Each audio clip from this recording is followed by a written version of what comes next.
Hey, did everyone enjoy lunch? Your belly's full? Anyone have any coffee? Go out and get any coffee? Seems like the country to get it in. So actually, many years ago, many lifetimes and careers ago, I worked at an unnamed major coffee chain. And it was just a mid-sized neighborhood store. Most of the customers were really great. We were actually right across the street from a major game development studio. So anytime a Call of Duty was about to be released, our business would go way up. And most of the customers were fabulous. But there was this one. You know how there's always this one. And we'll call her Susie. Now, Susie would come in 3 to 4 times a week. And she always had the same order. Double espresso, please. And while I was making it for her, I would make small talk, and I'd say, oh, how's it going, Susie? And she always had the same answer. Oh, you know, not very well. And she was in 3 to 4 times a week, and her life was either the worst life in the world or this was just her thing. And so I'm like, oh, I'm sorry, and she'd launch into some tale of woe. And then she'd always end with the same thing. Right as I'd hand her the change for the payment, and so the transaction had been closed, she'd say, but you know, it would be so much better if I could have a latte instead of an espresso. And this happened every single time. And the problem is that a double espresso cost this much. But a triple latte with a shot and the milk costs this much. And she would wait for the register to close. So it was very clear that she didn't want to actually pay for it. She just wanted to get it for free every single time. And that is why this talk is about safety and security in coffee shops. No, actually, I'll save that for a Java conference. A joke which only works if Java is also a word for coffee here. Otherwise, it fell flat, but goes really well up in North America. So actually, we're a room full of mostly web developers or people that work with web developers.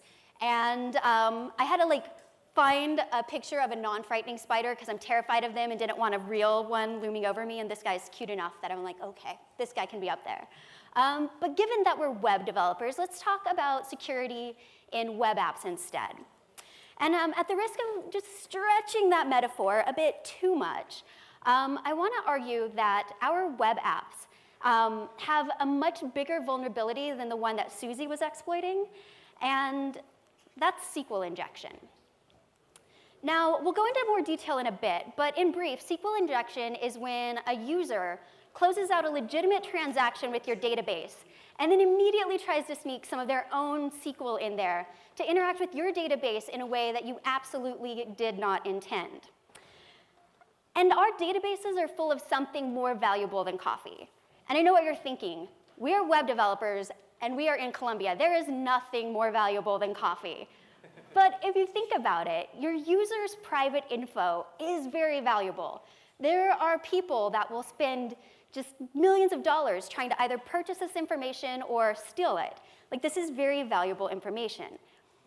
And when we talk about security vulnerabilities, I think that we're used to talking about new things. It's usually something like the Heartbleed bug, where no one knew anything about it, and then it was discovered and patched. Well, it was discovered a little bit earlier, but the day they announced it publicly, it was already patched. And so these sorts of security issues seem like new things that are just there for a moment. But SQL injection is actually old enough to vote. It is at least 18 years old. This is not a new vulnerability. So the first public mention of it was by a guy named Jeff Forrestal in this very beautiful 1990s hacker magazine that he ran called Frack. And he mentioned it in 1998. Jeff Forrestal, who actually had a hacker name of Rainforest Puppy. And I just want to go on a sidetrack here, because when I was researching this, there were all sorts of hackers, and they've always got these amazing hacker names. And I was like, man, I don't have a hacker name. So I did what any good web developer does, and I Googled how to generate a hacker name. And there were some sketchy sites that asked for a lot of very personal information, like my mother's maiden name, the last 4 digits of my social security number. And I was like, haha, nice try. But I finally came up with Fire Acid. And you can tell that that's a good hacker name because that A is a 4. So I'm now legit. But back to Rainforest Puppy. So Rainforest Puppy discovered that SQL, which was just starting to replace the Access databases that were more popular at the time, could do batch transactions. And that means that it could do more than one thing at a time.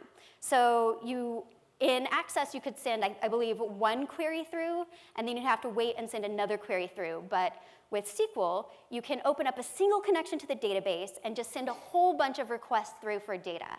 And usually, this sort of thing, like being able to multitask, not having to open and close that database connection, is a great thing.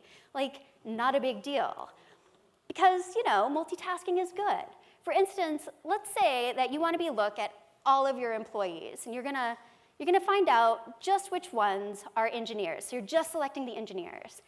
And then you want to know what the average number of tamales consumed are. Right, I did my research. The average number of tamales consumed.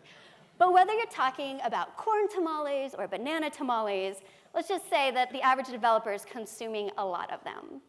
And when you're in a closed system, being able to say, select all employees that are engineers and average how many of this, like doing multiple transactions, that's great because it's a pretty good bet that your users are not trying to destroy your database, because the very people that would be destroying it would be the ones that would have to rebuild it the next day. So we're trying not to destroy our production databases.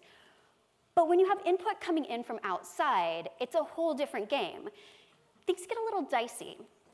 For instance, imagine that you've got a shady character like this one, and he wants to use your little innocent web form to gain access to your database. And he wants to get into parts that you don't want him to have. And he does that using SQL injection. So this is how it would happen. You kindly provide your users with the ability to search for a restaurant, even when they only know part of the name. So select a restaurant from restaurants where name is like, and then the user input. And Shady McShadester searches for the following restaurant. It doesn't sound too tasty to me, but he was very excited about it, wanted to know how it tasted. And that actually gives us this SQL query. So select restaurants from restaurants where name is like, delete from restaurants, dash, dash. And what that ends up doing, your entire restaurants table is now gone. Not your table at the restaurant you were gonna go to for dinner, but you should probably just cancel that reservation because you get to spend all night backing that table up from a database backup. And that's not the purpose of this talk, but I hope you're all doing database backups because there will come a day when you need it. It's a good idea. So SQL injection. It is 18 years old, but it regularly ranks on the top 10 of OWASP, which is the Open Web Application Security Project's list of web vulnerabilities. And that's a top 10 list that you do not want to be on. It's a top 10 list that you definitely don't want your app to be on. But it's super common. Even though it's 18 years old and well known and actually simple to avoid, it happens all the time. Just take a quick scan of the news. So in June of 2011, Sony Pictures lost the data of over 1 million users, including their passwords, allegedly stored in plain text. So awesome job. Major universities in October of 2012, good universities like Harvard and Princeton and Stanford and other well-known international universities got hacked. And they lost the record of thousands of students. It was over 53 universities. And the reason that students are often a target is because they have very good credit records and they don't regularly check them. So people like to steal their identities, screw up their credit. And that's awesome. You graduate with crushing student debt and bad credit, which is actually the one benefit of crushing student debt is that afterwards, no one wants to steal your identity anymore. So, take out loans. Another one, in August 2014, there were a group of Russian hackers that stole 1.2 billion, so not million, billion usernames and password combinations, 500,000 email addresses, and this affected over 400,000 sites. And these were not tiny sites like some small restaurant whose mom's brother's sister's uncle's cousin's best friend makes websites.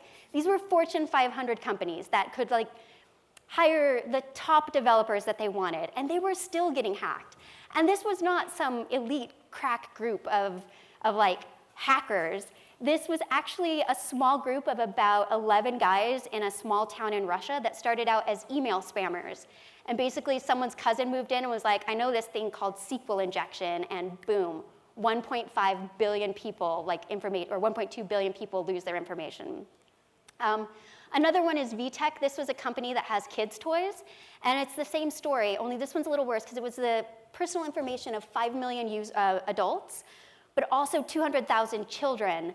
And there was a way with the information they got to link the children's information back to the parents. So essentially these hackers ended up with names, like first and last names, addresses, telephone numbers of children. So when you're thinking like, oh, I just have a children's toy company, you might not think, wow, that information can actually really, really damage people. So all of your information is important. You need to keep it secure. This was just a small sample. There's so much more. The New York Times, Target, Sony again, the US Army, and this is one of my personal favorites, the US Department of Homeland Security. You would think if anyone knew how to stop this sort of stuff, it could be them or they could hire someone, but no, even they have been affected by SQL injection. So what's going on? Is there like an elite hacker Harvard out there that's taking people and training them to become like just hacker ninjas? No. The reason this happens a lot is because SQL injection is, well, there's two reasons. All right, SQL injection is easy to automate. You can write scripts that can actually go out and just look for websites that are vulnerable. There's a security expert named Troy Hunt who has a website called Have I Been Pwned that lets people know if their information was found in one of these hacked databases. And he actually has a video of him teaching his then 3-year-old child to use one of these automated scripts. And his 3-year-old, having no clue what they were doing other than just pointing and clicking, was actually hacking websites using SQL injection with an automated script. So yeah, you don't even have to actually be a programmer. You can use a GUI, and you can be 3, and you can hack websites. The other reason is that it works. It's valuable. They keep doing it because the information they get is very, very valuable. So how do we put an end to it? It's a bit tough to make SQL injection harder to automate. You can do things like give your tables really, really odd, horrible names, and that might slow it down, but that's really going to slow down your production and make all of your developers go insane and cause even more problems. So that's that's not going to work.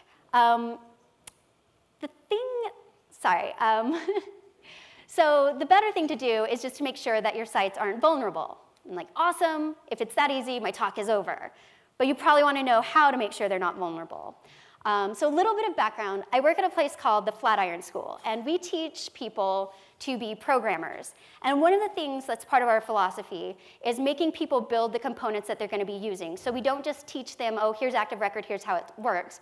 We make them build their own small ORMs so they really understand how it is. And by the time they get to ActiveRecord, when they've been struggling with building their own ORM for a few weeks, they're just like, oh my gosh, this is amazing. It does everything. Everything's taken care of. It just seems like magic. So for instance, this would be SQL, select star from restaurant where type equals barbecue. I'm from Kansas City, Missouri. We're famous for our barbecue. So even though I'm a vegetarian, I will talk a lot about barbecue because I'm from Kansas City. So in ActiveRecord, you could just be like, restaurant where type is barbecue. And it's easier, it's more beautiful. And the more complex your SQL gets, the bigger the help that ActiveRecord is giving you. In fact, a lot of times it seems like the most complicated thing that you have to think about with ActiveRecord is, wait, is the table name plural or singular? I forget. And then you get the error message and you're like, oh, it's supposed to be this. And that's it. But it's a tiny bit more complicated than that. And I want to congratulate all of you because we've made it to the title slide. So you're all here at a developer conference, and you came to a talk called Will It Inject? A look at SQL injection in ActiveRecord. And I'm going to assume that you're at least partially interested in how SQL injection and ActiveRecord work together and how ActiveRecord is vulnerable in the ways in which it isn't. So we're going to play a little game I like to call Will It Inject? And this is participatory, and it'll just be awkward if I'm like, so what do you guys think? And there's dead silence. So the more you participate, the less painful it'll be for me, hopefully for you as well. And you know what? No one is going to judge. There are wrong answers, but like I'm the only one that can see most of you, and I won't tell. All right, so let's start with find. Find is kind of the heavyweight of the ActiveRecord world. Like if you have a Rails app using ActiveRecord, this guy is going to be all over your code. So for instance, barbecue.find1. So you're looking for the barbecue joint that's got the record ID of 1. So what do you guys think? Is this, can you do SQL injection as this? Is this vulnerable? Like if you think it's vulnerable, raise your hand. If you think it's safe, raise your hand. All right, you guys are smart. This does not inject. It only works for an integer. So, and that integer has to match a record in the database. So people can't like shove raw SQL in there, and it's very safe. But one thing that you should be aware of is that people can like hack the URLs and say, oh, I want to look at user 7, and can still get access to information that they shouldn't have access to. So you need to make sure that your scoping is correct, but that's a different talk. No SQL injection here. What about find by? It's kind of similar to find, except that you can pass in the attributes that you want to do a lookup on. So as you can see here, you can look for barbecue, find by type, burnt ends, and dad's rating. Since I'm a vegetarian, don't trust my ratings, but my father loves his barbecue. Dad's rating is 5. Do you guys think that this can suffer from SQL injection? Anyone think it's vulnerable? Raise your hand. A few people. Anyone think it's safe? All right. You guys are so smart. It will not inject. When you pass in the attributes as a hash, ActiveRecord escapes all the special characters, and it treats the entire thing like a string. So even if someone put some SQL in there, you would still be all right. Pass in all the raw SQL you want. You can't hack this. What about this? If you want to write a query where it searches for records actually based on a SQL fragment, in this case, you would allow the user to specify the name of the barbecue joint. So for instance, barbecue where the name is Oklahoma Joe's. And this is another fine establishment in Kansas City that became even better when it got rid of that stupid Oklahoma in its name and became Kansas City Joe's Barbecue. So a lot better. But the important thing is, will this inject? Anyone think it's vulnerable? Okay, anyone think it's good? ActiveRecord's gonna handle it? You're right. It does not handle SQL very well. So in this instance, you can pass in the SQL fragment, and it will like run whatever your user gives you. So if your user searches for a restaurant called single quote, semicolon, delete from barbecue dash dash, which again, sounds like they're not gonna have the best barbecue, the end result is that you're gonna lose your barbecue table. And what I wanna know is, how can you protect yourself? And you do it like this.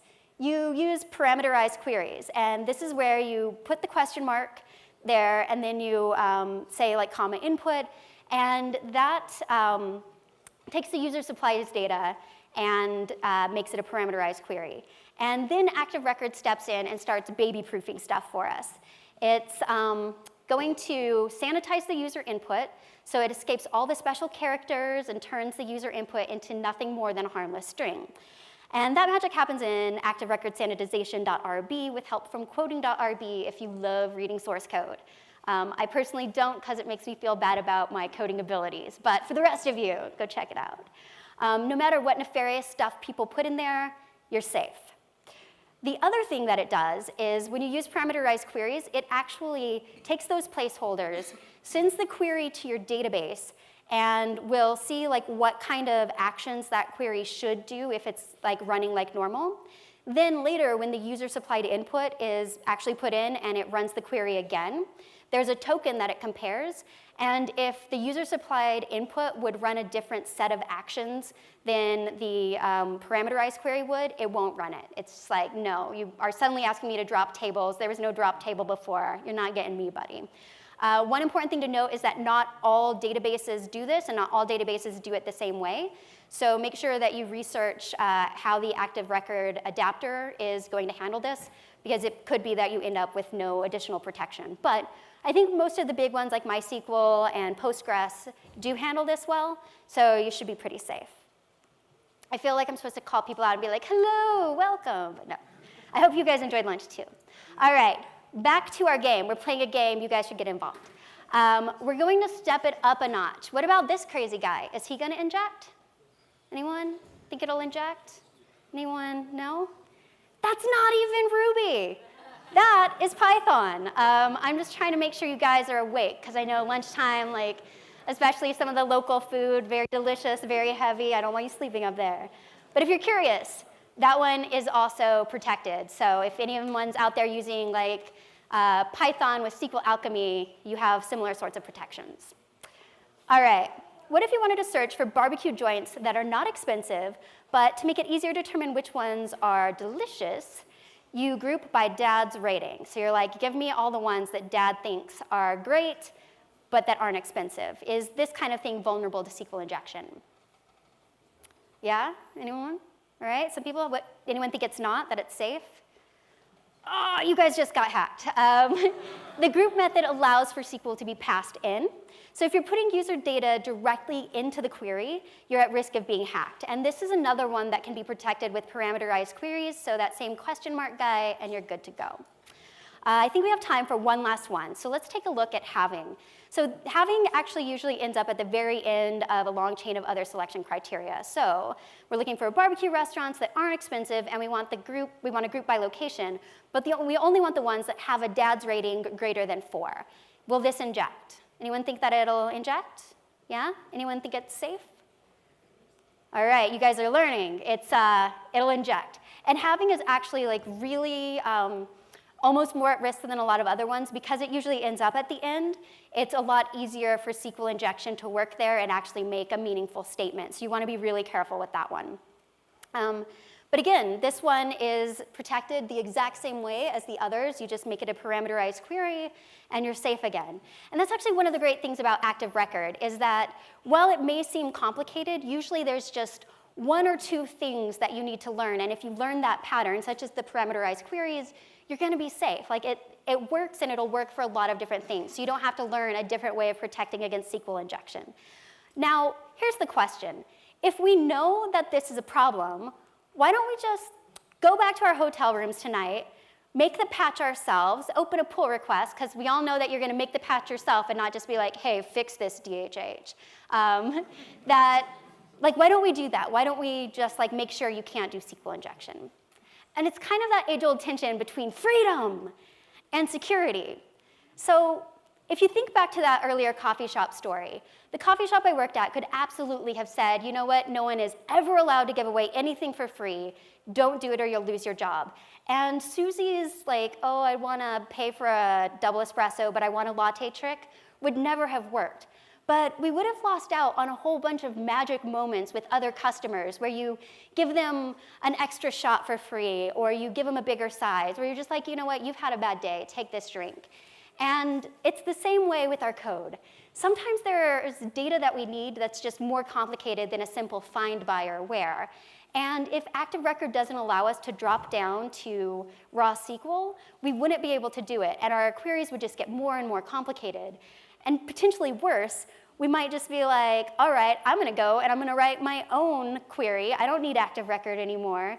And that actually, if you've ever tried writing your own thing that you're like, I'll fix all the problems, you usually end up with some sort of great gaping security hole that you weren't even aware existed that had been fixed for decades, and you're even less secure. So a lot better to just learn how to use the tools you have in a better way. And I know it can be frustrating. So if you think back to ye old days, a password used to be, you're standing in front of a door with that weird slit thingy, and you kind of knock on it, and the guy's like, what's the password? And you get one shot, one shot to get it right. You don't get to sit there saying, is it Poconos? Is it apple juice? I don't know, and keep trying till you get it right. You get that one shot. But in reality, it's not that much more complicated with our web apps. You can make like a few simple changes and keep your web apps and your reputation secure so you're in the news for all the right reasons. If you're interested in learning more, these are some great resources. The railsqlinjection.org one is awesome. He gives a lot of great examples. Ruby on Rails actually has security guides, and they're very thorough, written by the people who write the language, so that's awesome. OWASP has a lot of cheat sheets, and I can't recommend this one enough, your own code. If you're not sure if your code is like vulnerable, just try it out. Try to SQL injection your non-production database. But yeah, just give it a try and see if you can do it. Try different things, and you'll learn a lot about your code, and it's gonna make you a better developer. All right, thank you so much for your time. As I mentioned earlier, I'm Jess Rudder. I have a YouTube channel where I talk code at youtube.com/compchomp. And I'm on Twitter at Jess Rudder. So if you have any questions or you like watching silly videos about code, I'd love to hear from you. Thank you.